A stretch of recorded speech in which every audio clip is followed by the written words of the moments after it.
Rusiyanın, İranın verdiyi bəyanatlar Zəngəzur dəhlizindən bağlı boş bəyanatlar. Bomboş, boş yox. Narahatçılığa heç bir əsas yoxdur.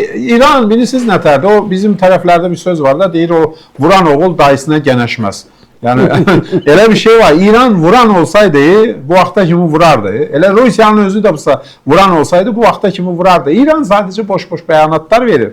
Yeri gəlmişkən İran prezidenti Məsud Pezeşkiyan yəni keçən həftə bir ictimai toplantıların birində açıq ifadə etdi ki, problemlər bizim özümüzdən qaynaqlanır, başqalarından deyil.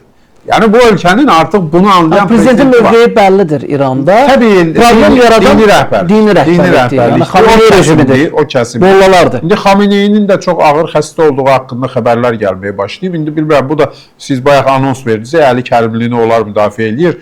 Yəqin Əli Kərimli eşidib onun xəstələnməsini kədərlənəcək.